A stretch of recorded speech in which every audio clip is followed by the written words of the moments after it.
오늘은 성령 강림 주일입니다. 성령님께서 이 세상에 강림하시면서 교회가 생겼습니다. 그래서 이 기독교회 창립일이라 그렇게도 말하고 있습니다. 예수님께서 십자가에 못 박혀 죽으시기 전에도 말씀하셨고, 또 예수님께서 부활하시고 승천하시기 전에도 성령께서 지상에 정식으로 강림하실 것이라 그렇게 말씀했습니다. 예수님께서 동정녀 마리아를 통해서 이 세상에 어린 아이로 탄생하신과 마찬가지로 삼위일체 중에 제3위이신 예수님께서 이 세상에 정식으로 임한 날이 2000년 바로 오늘 성령 강림 주일인 것입니다. 성령 없이는 기독교가 존재하지를 않는 것입니다. 기독교라는 것은 크리스천리티, 예수를 구주로 고백하는 그러한 종교, 그러니까 기독교란 바로 예수교인 것이죠. 그런데 예수를 구주로 고백하게 하는 분이 바로 성령님이십니다. 고린도전서 12장 3절에 보면 성령으로 안행하고는 누구든지 예수를 주라 할 수 없느니라. 그렇기 때문에 성령 없는 기독교는 결코 존재하지를 않는 것입니다. 그런데 이 성령 제3위 하나님께서 2000년 전에 마가의 다락방에 바로 임재하시고 실제적으로 눈에 보이도록 듣기게 강림하셨습니다. 그래서 이 사건은 역사적인 실제적인 사건입니다. 예수님께서 십자가에 잡히시기 전에 제자들에게 성령에 대해서 말씀하셨습니다. 요한복음 16장 5절로부터 8절 말씀입니다. 우리 같이 한번 이 말씀 읽습니다. 지금 내가 나를 보내신 얘기로 가는데 너희 중에서 나더러 어디로 가는지 묻는 자가 없고, 도리어 내가 이 말을 함으로 너희 마음에 근심이 가득하도다. 그러나 내가 너희에게 실상을 말하노니 내가 떠나가는 것이 너희에게 유익이라. 내가 떠나가지 아니하면 보혜사가 너희에게로 오지 아니할 것이요, 가면 내가 그를 너희에게로 보내리니 그가 와서 죄에 대하여 의에 대하여 심판에 대하여 세상을 책망하시리라. 예수님께서 이제 곧 십자가에 못 박혀 죽을 것이라 이렇게 말씀을 하니까 제자들이 예수님만 의지하고 살다가 갑자기 예수님이 이상한 말씀을 하시니까 제자들이 불안해하고 두려워했습니다.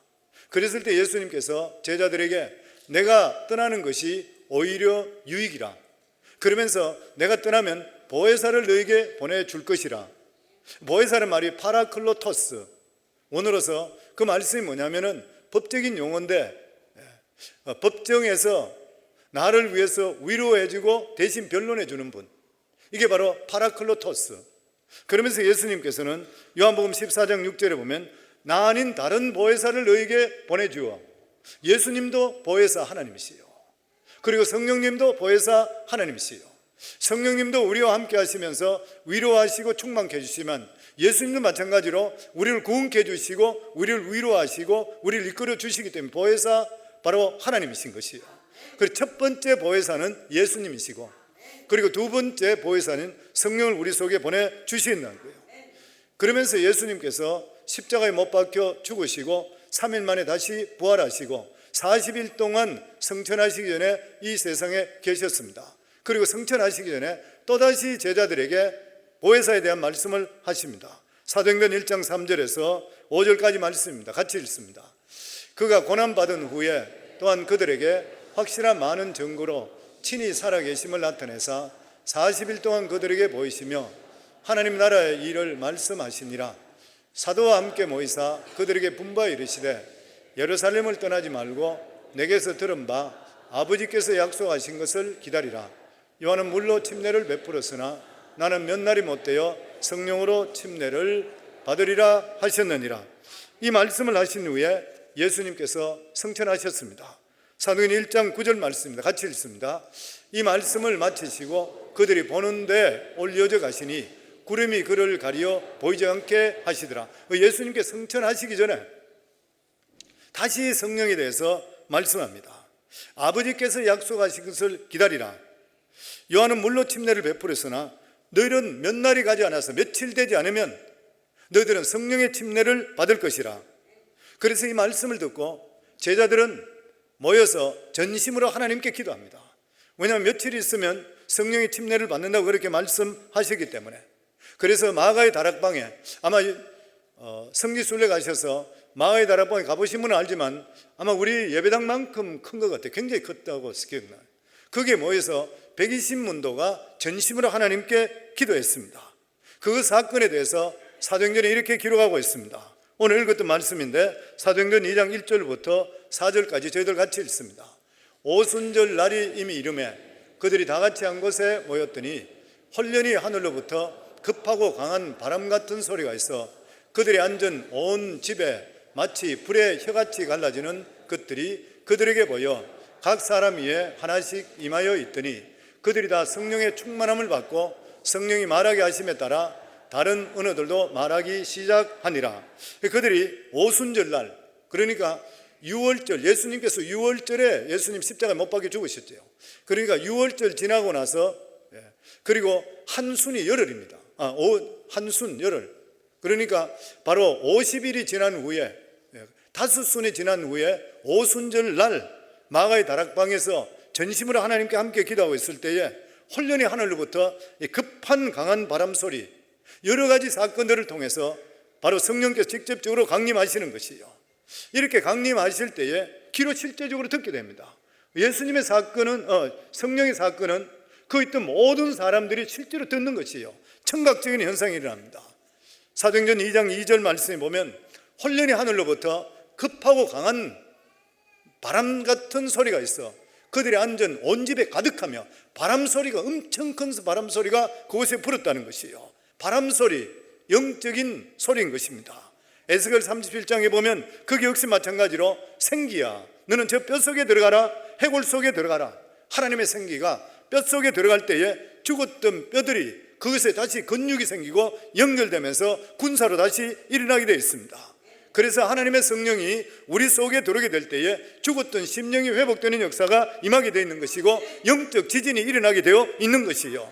그래서 열왕기상 19장 11절에 보면 여호와께서 이르시되 너는 나가서 여호와 앞에서 산에 서라 하시더니 여호와께서 지나가시는데 여호와 앞에 크고 강한 바람이 산을 가르고, 하나님의 역사하실 때는 강한 바람이 불고 바위를 부수나 바람 가운데 여호와께서 계시지 아니하시며 바람 위에 지진이 있으나, 예레미야 23장 29절에 여호와의 말씀이니라 내 말이 불같지 아니하냐, 바위를 쳐서 부서뜨리는 방망이 같지 아니하냐.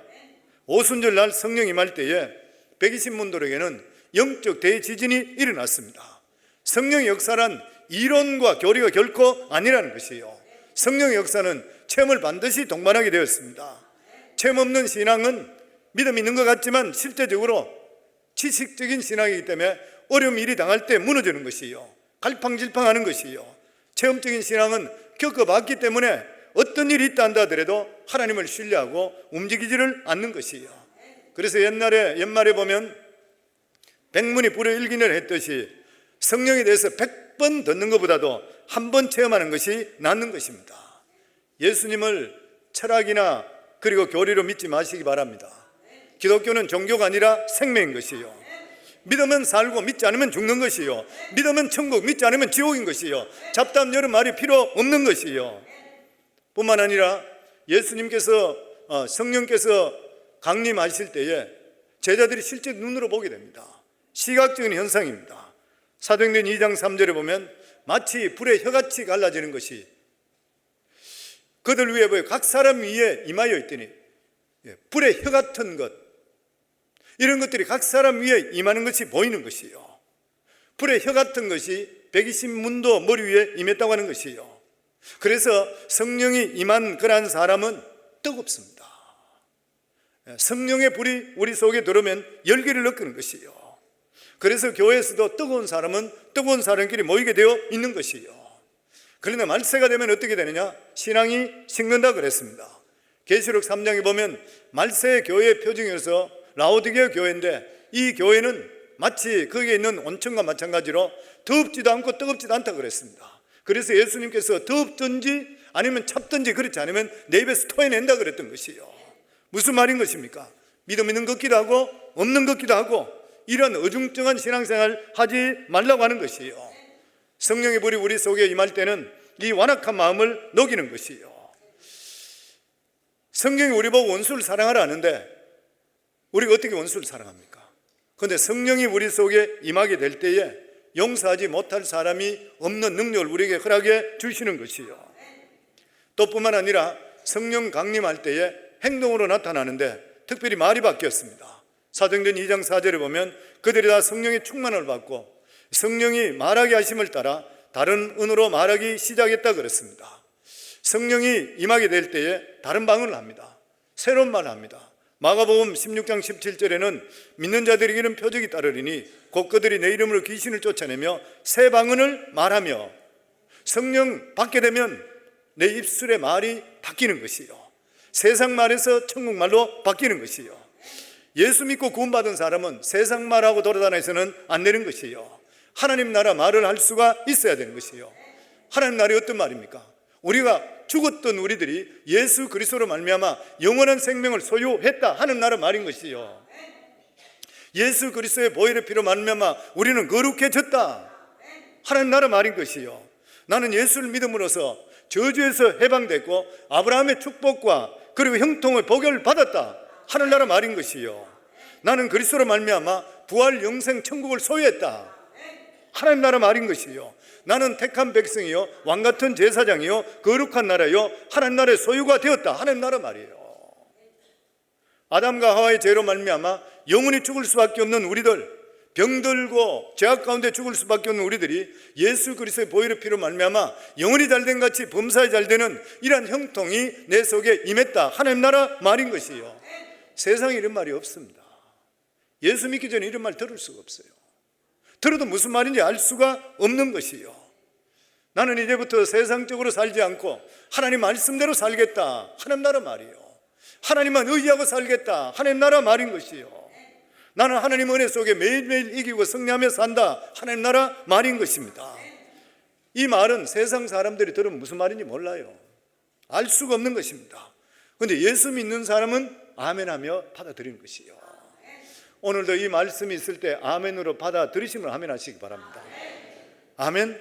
왜 그런 것이요? 하나님 나라 말이기 때문에 그래요. 안 믿는 사람 앞에서 이 말을 아무리 하더라도 아멘 절대 못해요. 할 수가 없는 것이요. 그렇기 때문에 우리들은 예수 믿고 구원받은 자들은 하나님 나라 방언을 할 수가 있어야 되는 것이요. 그래서 그 사람이 무슨 말 하는지 보면 그 사람의 신앙을 알 수가 있는 것입니다. 만약에 그 입술에 세상 말만 계속 나오면 딴소리 한다고 하면 그 사람은 거짓말하고 이 진짜 영이 있는 사람이 아닌 것이요. 아무리 능력이 있다 하더라도 가짜인 것이요. 왜냐하면 귀신도 능력을 나타내기 때문인 것입니다. 그래서 외적으로 나타나는 증거도 중요하지만 누구의 통제를 받느냐가 너무나도 중요한 것이요. 그리고 무엇보다도 성령의 임재하심을 경험하게 될 때는 능력을 받게 되어 있습니다. 권능이 임하게 되어 있는 것이요. 사도행전 1장 8절에 보면 오직 성령이 너희에게 임하시면 너희가 권능을 받고 예루살렘과 온 유대와 사마리아 땅끝까지 이르러 내 증인이 되리라. 예수 믿는데도 불구하고 능력 없이 사는 사람이 너무나 많이 있습니다. 기도에도 능력이 없고 전도에도 능력이 없는 것이요. 신앙생활을 하는데 아무 능력이 나타나지를 않는 것이요. 의식적이고 형식적으로 그냥 예수 믿고 있는 것이요. 그런데 어떤 사람은 능력 받아서 권능이 너에게 임한다 그러면 다이너마이트 같은 이러한 다이나믹한 그런 신앙생활을 할 수가 있어야 되는 것이요. 근데 그렇게 보면 왜 나는 저렇게 하지 못할 것인가? 왜 나는 저렇게 기쁘게 믿음 생활하지를 못한 것인가? 성령의 침례를 받지 못했기 때문인 것이요. 사도행전 20장에 보면 사도 바울이 에베소를 방문합니다. 그때가 성령 강림하고 나서 20년 정도가 지날 때였습니다. 그런데 그곳에 예수 믿는다고 하는 사람 무리들이 12명 정도가 있었습니다. 그런데 아무리 보더라도 예수는 믿는다 하는데 비리비리하고 별 볼 일 없어 보여요. 그래서 사도 바울이 그들에게 묻습니다. 너희가 예수를 믿을 때 성령을 받았느냐? 그러니까 그 사람들이 대답하기를 자기들은 성령이나 말 들어본 적도 없다는 거예요. 그랬을 때 사도 바울이 그들에게 안수하며 예수 그리스도를 증거하고 안수했을 때 성령의 강력한 임재를 통해 이 사람 완전히 바뀌었습니다. 그 사람들이 변화되어서 그들이 내력 깊숙이 복음을 가지고 들어가기 시작했습니다. 그래서 사도 바울이 가지 않는 장소에 이들을 통해서 교회들이 서기 시작했던 것이요. 우리 삶 속에도 예수 그리스도의 성령의 능력이 우리 속에 임하게 되면 그냥 있을 수가 결코 없는 것이요. 그래서 저희들 삶 속에 가장 추구해야 될 것이 뭐냐면 성령의 충만함을 삼할 수가 있어야 됩니다. 에베소서 5장 18절에 보면 술 취하지 말라 이는 방탕한 것이니 오직 성령의 충만함을 받으라. 그런데 성령의 역사는 어떻게 나타나는 것인가? 반드시 기도를 통해 일어납니다. 성령 강림 전에 엄청난 기도가 있었습니다. 사도행전 1장 14절 말씀입니다. 여자들과 예수의 어머니 마리아와 예수의 아우들과 더불어 마음을 같이하여 오로지 기도에 힘쓰더라. 영어 성경에는 constantly, 끊임없이 기도했다는 거예요. 성령을 능력을 받기 위해서는 교회든 성도든 기도해야 됩니다. 그냥 기도한 것이 아니라 전심으로 기도했는 것이요. 성령만 알게 되면 머리만 커지고 냉소적인 신앙인이 될 수가 있는 것이요. 성령의 놀라운 역사를 경험할 수가 있어야 되는 것이요. 성령 충만이 무엇인지 아십니까? 기도의 부지런함입니다.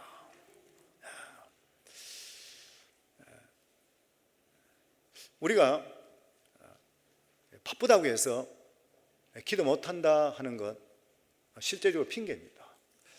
저도 목회하면서 되돌아볼 때에 목회하면서 몇 년 동안 목회 사업도 같이 했습니다.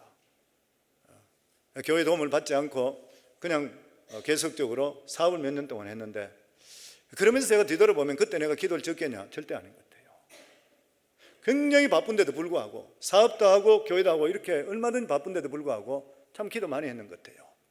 그리고 이 설교 준비하면서 지난번 설교들 했던 것을 그때 옛날에 그럴 때 제가 설교문을 쭉 다시 보니까 제가 지금 설교하들 그 설교 못하겠어요. 그걸 보면 느끼는 것이 뭐냐면은 할 일이 많기 때문에 자기 영혼을 돌볼 수 없다는 것은 핑계인 것입니다. 한가하고 시간 많다에 기도하는가요? 아니에요. 아무리 바쁘더라도 집중해 30분씩 이상씩 기도하면 성령의 강력한 기름 부음이 반드시 임하게 되어 있는 것이에요. 성도들은 은혜를 삼하기 위해서는 끊임없이 자기 자신을 부지런히 희생할 수가 있어야 돼요. 성실한 실행이 우리 삶 속에 임할 수가 있어야 돼요. 예전에 신년 기도 제목을 받을 때에 우리 중국 성도님 중에 기도 제목을 올해는 복권 꼭 당첨하게 해주소서 이런 기도 제목이 들어온 게 있어요.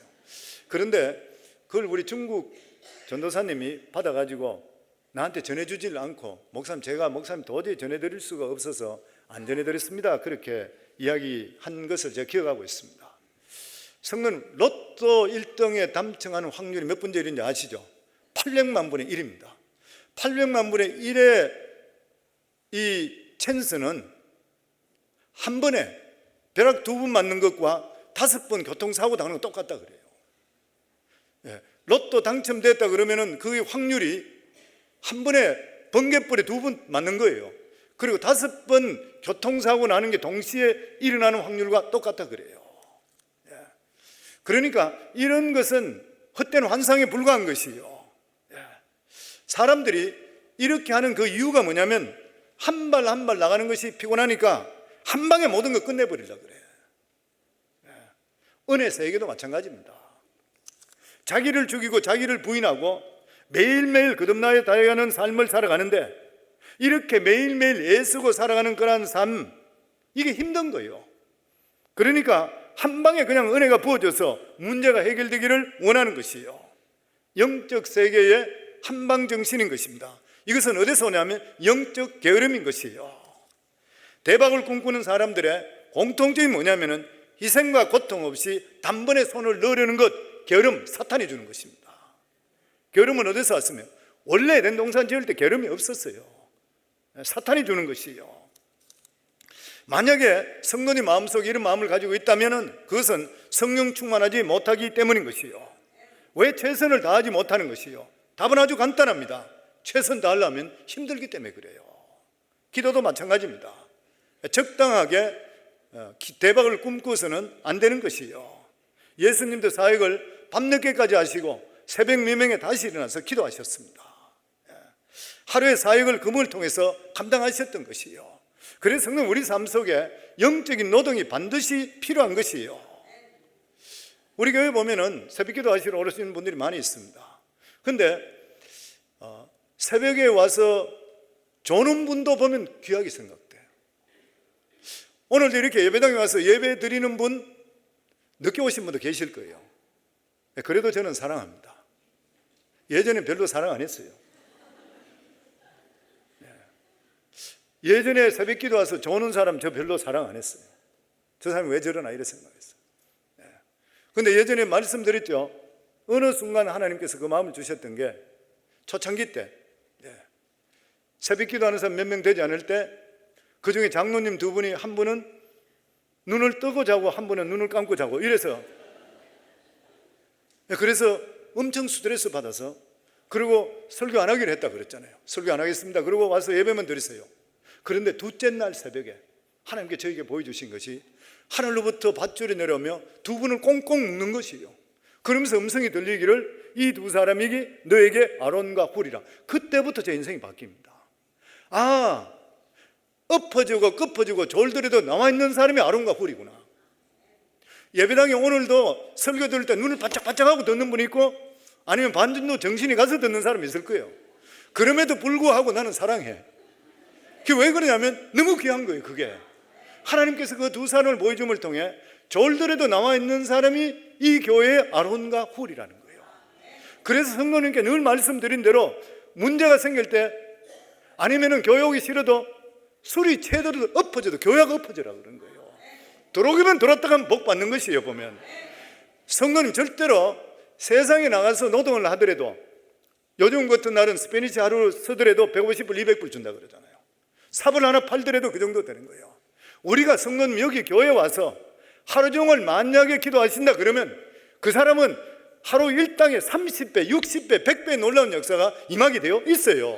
절대 영적인 일은 정말 쉬운 일이 아닌 것이에요.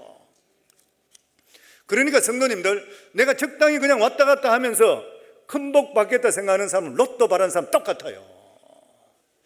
와가 있는 것만 해도 귀한 일이지만 그래가지고 능력 절대 못 받는 것이에요. 왜냐하면 성령이 임할 때는 권능이 나타난다 그랬어요. 우리 삶 속에 다이나믹해야 돼요. 우리 삶 속에 어려우면 힘든 일이 있다 하더라도 다이너마이트 터듯이 왕성할 수 있어야 돼요. 이거는 성령의 능력이 아니고는 할 수가 결코 없는 것이에요. 그리고 무엇보다 성령의 강림은 약속의 성취입니다. 사도행전 1장 4절에 보면 아버지께서 약속하신 것을 기다리라 그랬어요.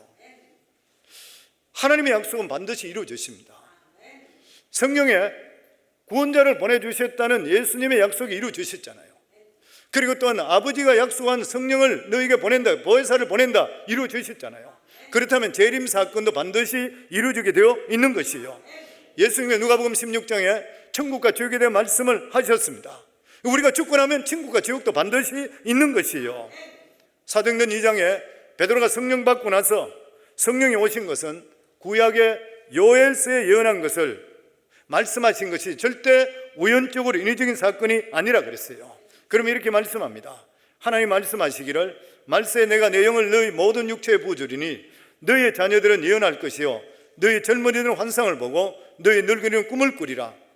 말세란 요엘서 2장 28절에 보면 그 후에 내가 내 신을 만민에게 부어주리니, 예수님이 오시고 나서 만민에게 성령을 부어주신다는 거예요. 그렇기 때문에 성도님들, 우리는 하나님의 약속의 말씀을 부여잡고 있으면 반드시 이루어질 줄 믿습니다. 우리가 예수 믿고 구원받는 것도 말씀의 약속에 의지했기 때문인 것이에요. 천국과 지옥에 있는 것도 말씀에 의지했기 때문인 것이에요. 말씀에 의지하면 반드시 하나님의 응답이 우리 속에 나타나게 되어 있는 것이에요. 그리고 성령이 오신 이유에 대해서 예수님께서 제자들에게 십자가 못 박기 전에 말씀합니다. 요한복음 16장 8절에 보면 그가 와서, 보혜사가 와서, 성령이 와서 죄에 대하여, 의에 대하여, 심판에 대하여 세상을 책망하리니, 우리 인간은 성령 받기 전에는 죄에 대해서, 의에 대해서, 심판에 대해서 이해 못합니다. 아마 어릴 때부터 예수 믿은 사람은 이 말씀이 굉장히 유스돼서 이해될지 모르지만 저 같은 사람 중간에 믿었던 사람은 죄에 대해서, 의에 대해서, 심판에 전혀 감이 없었던 거예요. 무슨 뜻인지 모르는 것이에요. 성령이 임하면 자복하는 것이에요. 통해 자복하는 것이에요. 그리고 예수 믿게 될 때에 영적 어린아이로 태어나게 됩니다. 어린아이는 천방지축으로 뛰어다니는 것이에요. 그렇기 때문에 이것을 책망해서 바로하게 하는 분이 바로 성령 하나님입니다.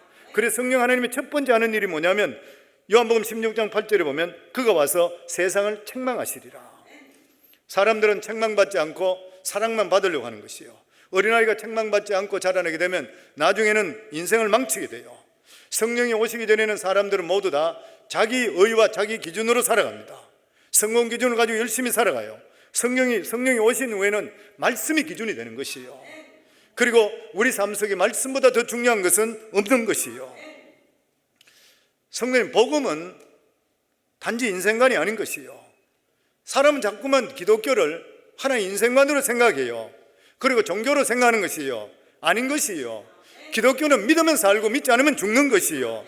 그리고 그 말씀이 우리 삶의 지도자가 되어서 우리 길을 이끌어 주시게 되어 있는 것이에요. 디모데후서 3장 16절에 보면 모든 성경은 하나님의 감동으로 된 것으로 교훈과 책망과 바르게 함과 의로 교육하기에 유익하니. 이 세상은 책망받아야 됩니다. 왜냐하면 세상 사람들은 마귀에 만들어놓은 이 세상에 속고 있기 때문인 것이에요. 성공만 하면 모든 것이 잘 될 것이라는 마귀가 씌워놓은 가치관에 매달려서 인생을 다 갖다 바치는 거예요.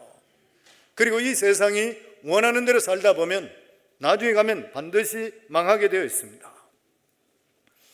한국 지금 기록을 보니까 1953년도에 1인당 국민소득이 얼마였냐면 67불이었답니다.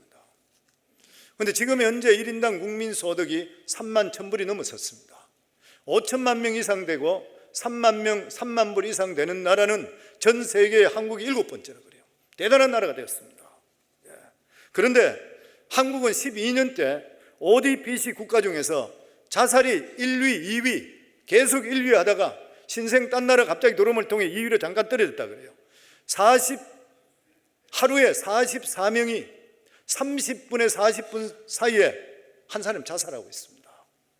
그 원인은 성공 지상주의와 과도한 경쟁과 스트레스와 우울증 때문에 죽는데요. 옛날에 67불 벌 때는 그렇게 사람 안 죽었어요.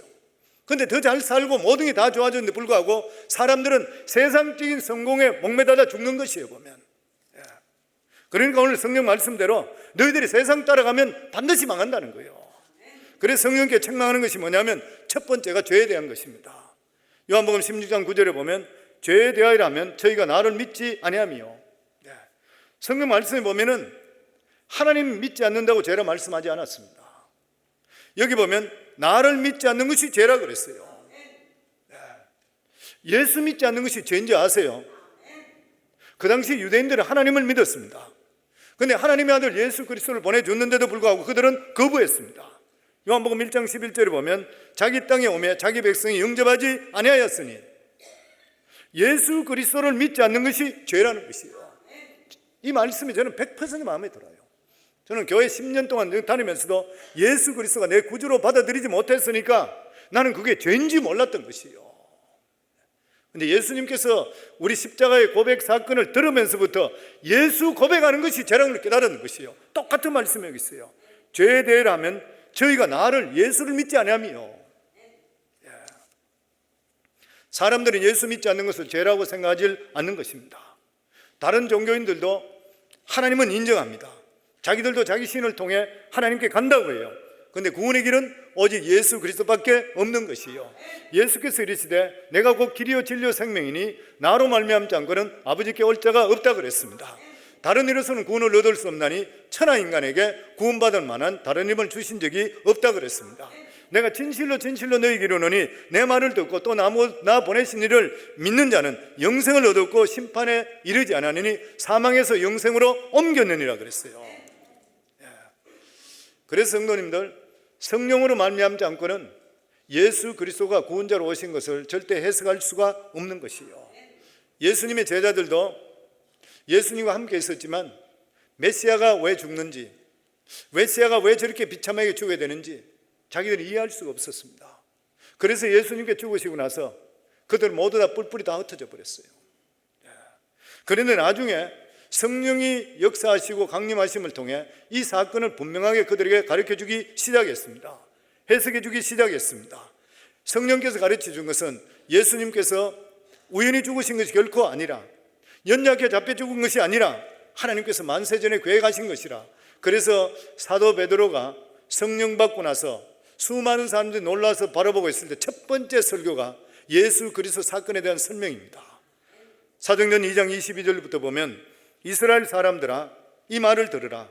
너희도 아는 바와 같이 하나님께서 나사렛 예수로 큰 권능과 기사와 표적을 너희 가운데 베푸사 너희 앞에서 그를 정언하셨느니라. 그가 하나님께서 정하신 뜻과 미리 아신 바대로 내어준 바 되었거늘 너희가 법 없는 자들의 손을 빌려 못 박아 죽었으나 하나님께서 그를 사망의 고통에서 풀어 살리셨으니 이는 그가 사망에서 매어 있을 수 없습니다. 부활 사건에 대해서 말씀하고 있습니다. 바로 베드로가 성령을 받자마자 깨달은 것이 예수님은 하나님의 정하신 뜻 가운데 내어준 바 십자가에 못 박혀 죽으시고 그리고 나서 장사하고 3일 만에 다시 부활하신 것이라. 이것은 우연히 일어난 것이 아니라 하나님의 계획 가운데 있었는 것이라. 그러면서 성령에 대해서, 의에 대해서는 이 세상을 책망한다 그랬습니다. 의가 무엇인 것입니까? 자기 자랑이잖아요. 내가 돈 가지고 있는 것, 많이 배웠는 것, 이런 거 자랑하는 것이요. 과연 우리가 궁금한 것이 우리가 가지고 있는 재산, 지식, 명예 자랑하고 이런 것이 하나님 앞에 인정될 수 있느냐는 것이에요. 인간의 자랑 중에서 하나님 앞에 인정될 것 하나도 없습니다. 인물이 좋다고, 성격이 좋다, 이런 것들, 딴 사람보다 내가 우월하다, 이런 모든 것들 성령께 책망하신다는 거예요. 하나님께서는 의롭다고 인정하시는 것은 바로 예수 그리스도 십자가밖에 없는 것이에요. 예수 그리스도의 십자가는 예수님의 하나님 말씀에 100% 순종했던 사건입니다. 죄 없으신 예수님이 순종하심을 통해서 십자가를 지셨던 것이요. 하나님은 오직 이것만 인정하는 것이요. 그래서 우리들도 우리들의 어떤 고행이나 능력으로 하나님 앞에 설 수가 없는 것이요. 오직 예수 그리스도의 무한하신 보혈의 공로를 부여잡고 하나님께 설 때에 우리도 똑같이 의롭다고 인정받게 되어 있다고 하는 것이에요. 그리고 성령은 심판을 깨닫게 한다 그랬습니다. 요한복음 16장 11절에 심판에 대하라면 이 세상 임금이 심판을 받았습니다. 세상 임금은 마귀를 말합니다. 예수 그리스도의 십자가를 통해서 예수 이름으로 마귀는 이미 패해버리고 쫓겨가는 것이요. 그래서 예수 그리스도 이름이 증거되는 곳들마다 마귀는 패하고 물러가게 되어 있는 것이요. 마귀는 어떤 존재입니까? 세상을 지배하고 있는 그러한 존재인 것이요. 수많은 사람들이 마귀에 속아서 세상에 성공하고 출세하는 것이 성공이라 그렇게 생각합니다. 근데 이건 실패한 삶인 것이죠. 우리 모두가 성령의 깨우침을 받기 전까지는 이 썩은 가치관에 중독되어 있는 것이요. 그리고 결국 망하는 것이요. 성령의 역사가 우리 속에 임하게 되면은 이런 썩은 가치관에서 새로운 가치관으로 바뀌게 되면서 내 삶 속에 새로운 창조의 역사가 임하게 되었습니다. 성령의 바람이 우리 속에 불게 될 때는 내 마음속에 죄를 깨닫게 되는 것이고, 그리고 죄를 토해내게 되는 것이고, 그리고 성령으로 말미암아 영적으로 다시 살아나게 되는 것이고, 죄악에 눌려있던 우리들이 자유함을 누리게 되는 것이요. 그래서 예수님께서 공생애를 처음 시작하실 때 누가복음 4장 18절에 오면 주의 성령이 내게 임했으니, 예수님께 일반 사람으로 있다가 물론 하나님이시지만 성령께서 임하시는 것이요. 주의 성령이 내게 임했으니 가난한 자에게 복음을, 포로된 자에게 자유를, 눈먼 자에게 보게 하고 눌린 자를 자유롭게 한다요. 우리가 이 세상에 살아가면서 사탄이 눌려 살아가고 있습니다. 눈에 보이는 것이 최고인 줄 생각하는 거예요.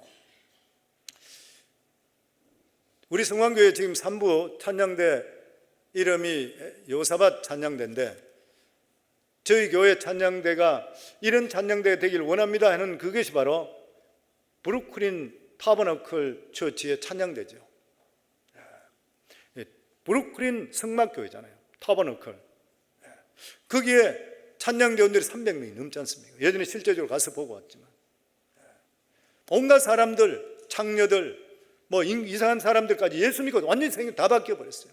그들이 부르는 찬양이 얼마나 유명하고 얼마나 아름다운지 모르잖아요. 그런데 그 교회 담임 목사 이름이 짐 심발라 목사입니다. 이 짐 심발라 목사님 가장 친한 친구 목사님 누구냐면 마이클 더소라는 목사님이에요.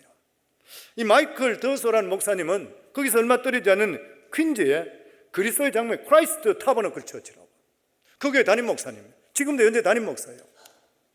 약 한 1,500명에서 2,000명 정도 모이는 그런 교회입니다. 이분은 이탈리아계로서 가톨릭 가정에 태어났습니다. 세 아들 중에 장남으로 태어나서 고등학교만 졸업하고 집안 대대로 하고 있는 레스토랑을 인수했습니다. 그걸 인수받았습니다. 전부 다 아주 부자였어요. 근데다가 더 부잣집 딸하고 결혼했어요. 엄청스럽게 잘 살게 됐습니다. 돈을 굉장히 많이 벌었습니다. 그들 부부는 70년도 때에 상류층에 마약을 즐기는 층에 들어갔습니다. 그들은 나중에 고백하기를 마약 구입하러 일일이 다니지 않더라도 마약상들이 자기 집에 와서 계속적으로 갖다 주었다 그래요. 특별히 마약을 여러 가지 섞어서 사용하는 것을 즐겼다 그래요. 뭐 헤로인, 코알류드, 산, 코카인, 난 잘 모르겠어요. 뭐 이런 게 있는가 봐요. 사업도 잘 되고, 그리고 매년 휴양지가 되면은 마음껏 거기 가서 마약을 즐겼다 그래요. 어느 날 멕시코로 휴양지를 갔다가 아내가 이상한 소리를 합니다. 돈도 많고 인생도 즐기고 있는데도 불구하고 험하다는 것이에요. 이렇게 왜 사는지 모르겠고 죽고 싶다 그러는 거예요. 그러면서 하는 말이 이제 돌아가면은 교회 가보고 싶다 그래요. 하나님께서 부르는 것 같다 그래요. 그리고 실제적으로 돌아갑니다. 근데 남자는 가고 싶은 마음이 없었어요. 근데 부인이 가니까 따라가는데 카보이 옷을 입고 귀걸이하고 이상한 모습으로 억지로 따라다녔대요. 근데 어느 날 부흥회하는 시간에 그 초청하는 시간이 있었는데 자기도 모르는 사이 앞으로 나갔어요. 거기서 기도를 받는 순간에 눈물이 쏟아지기 시작합니다. 그게 1975년도 일이에요. 그날 밤에 그 부부가 집으로 돌아와서 더 이상 마약하지 않고 집안 가재 도구를 정리하기 시작합니다. 그게 고백에 의하면. 아무도 우리에게 이렇게 말하라 말하지 않았지만 우리는 이것을 버려야 된다는 것을 둘이 마음에 똑같이 알았대요. 이상한 도색 잡지, 음반, 마약 기구들, 주사기, 금수저, 흡입기, 옷장의 감각을 자극하는 수천 불짜리 가죽 사슴 옷 팔지도 안 하고 버려야 된다고 생각해서 소각장에 갖다 버렸다 그래요. 얼마든지 팔 수 있지만 자기들은 이것을 바깥에 나가면 안 된다 생각했다 그래요. 그리고 남편은 교회에서 안내로 섬기기 시작했고 아내는 10대 아이들을 가르치기 시작했고 그리고 또한 교도소 사역 및 교회 예배와 기도에 빠지질 않았다 그래요. 그리고 몇 년 후에 1984년도에 거기서 얼마 떨어지지 않는 교회에 교회가 한 30명 모이는 그런 교회인데 이 교회가 안 되는 것이에요. 안 되는데 그 교회 목사님이 찾아와서 건물과 자기들이 가지고 있는 은행 잔고 2만 5천 불을 넘겨줄 테니까 제발 우리 교회 좀 맡아라. 목사 안수 받은 사람도 아니에요. 일반 평신도를 부부간에. 그런데 워낙 은혜가 충만하고 성령 충만하고 소문이 났는 사람이에요. 그러니까 그 사람에게 부탁했어요.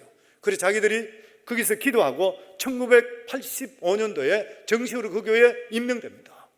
그리고 30명 됐던 그 교회에 성령의 역사가 나타나길 시작하고 그는 끝까지 겸손했고 하나님 믿음 안에 바로 서기 시작할 때에 교회가 부흥되기 시작하고 지금까지 크라이스트 타버너클 처치 자식들 아들 둘까지 다 목회자 됐어요. 그 온 교회들이 전체가 하나님께 영광 돌리는 교회로 바뀌어버렸어요. 누가 이렇게 만들었어요? 성령 하나님이세요. 마약에 중독돼서 부부간에 별 볼 일 없고 자식까지 망쳐야 돼요. 근데 성령께서 들어가시게 되니까 이러한 역사가 임했어요. 그래서 스펄전 목사님이 이렇게 말합니다. 하나님의 영이 없는 우리는 아무것도 할 수 없다. 마치 수액이 마른 나무처럼 바람 없는 바다의 돛대처럼 말을 잃어버린 마차처럼 불씨 없는 숫덩이처럼 우리는 아무 쓸모없다. 그러나 사도행전 1장 8절에 오직 성령이 너희에게 임하면 너희가 권능을 받고 예루살렘 온 유대와 사마리아 땅끝까지 이르러 내 증인이 되리라. 그래 성령 충만을 받아야 돼요. 그래야 땅끝까지 증인될 수가 있어요. 우리 교회도 성령 충만 받아야 돼요. 그래서 저희 교회 대표 기도자들 보고 항상 누워서 기도하라는 것이 뭐냐면 성교하는 공동체, 성령의 공동체 그래요. 성령 없는 교회는 교회가 더 이상 아닌 것이에요. 성령은 오늘도 제3위 하나님을 살아계시면 여러 통로를 통해 우리에게 말씀하셔요. 지금같이 목회자 입술을 통해서 성도들에게 말씀할 때 있습니다. 아니면 말씀을 읽을 때 성령께서 레마를 통해 우리 마음속에 가슴을 치는 경우가 있어요. 아니면 직접적으로 우리들에게 말씀할 때가 있어요.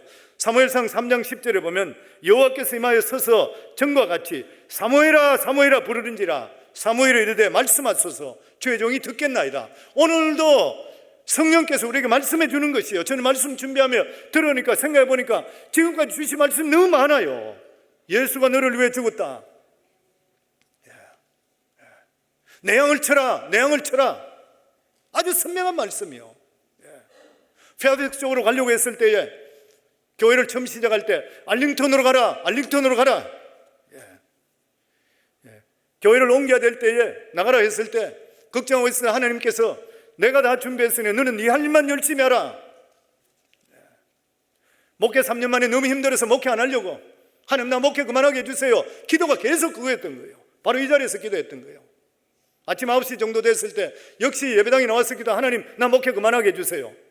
성령께서 갑자기 여기 말씀합니다. 그래, 너 목회 안 하면 더 행복할 자신 있니? 그 말씀 음성 듣고나 나 자신 없어져 버렸어요. 예전에는 나는 무조건 그만두만 생각했던 것이 실제적으로 너 더 행복할 자신 있냐 하는데 가만히 생각하니까 자신이 없어졌어. 그래서 목회한 지 지금 18년인데 3년 지난 이후부터 15년 동안 한 번도 불평한 적 없어요. 하나님은 오늘도 성령을 통해 우리에게 역사하시는 것이요, 제3위 되시는 성령 하나님께서 2000년 전에 마가의 다락방에 강림하셨고, 그리고 만약에 예수님께서 그냥 살아 계시다면 이스라엘 팔레스타인에 계시기 때문에 워싱턴 DC 못 오셔요. 그런데 예수님께 성천하시고 나 아닌 다른 보혜사를 하나님의 성령으로 보내주신다 했기 때문에 시공을 초월하는 것이에요. 그래서 오늘 이 시간에 예루살렘에도 성령께서 계시고, 서울에도 계시고, 워싱턴 DC에도 계시고, 우리 성관교회 안에도 계시고, 성도님 속에도 계시는 것이에요. 오늘도 이 자리에 성령께서 와 계시고 인격적으로 와 계세요. 제3위 성령 하나님은 살아계신 하나님이세요. 그래서 우리는 성령 하나님을 인정하고 환영하고 모셔드릴 수가 있으셔야 돼요. 오늘날 어떤 교단에서는 성령은 단회적인 역사였었다, 오늘날은 더 이상 안 계신다, 천만의 말씀. 우리 속에도 와 계시고 나에게도 와 계시고 우리 성도에게 와 계시고 성령의 강력한 역사를 통해 악한 것들을 오늘도 쫓아주시고 우리를 성령케 만들어 주시는 분이 바로 성령 하나님이세요. 그래서 우리 입술 속에는 끊임없이 고백해야 됩니다. 그걸 고백같이 해요. 성령님 사랑합니다, 인정합니다, 환영합니다. 나를 이끌어 주시옵소서. 성령님 사랑하시면 아멘 하시기 바랍니다. 인정하시면 아멘 하시기 바랍니다. 성령 하나님은 오늘도 살아계신 삼위의 하나님이세요. 오늘 이 자리에서 우리 성도님들 성령을 높이시면 성령의 역사가 우리 속에 임할 줄을 믿습니다. 그래야지 우리가 하나님 맡겨주신 일을 감당할 수 있게 되는 것이요, 늘 성령의 교통함을 통해서 승리할 수 있는 우리 성광교회 그리고 성도들 다 되기를 주 이름으로 축원합니다.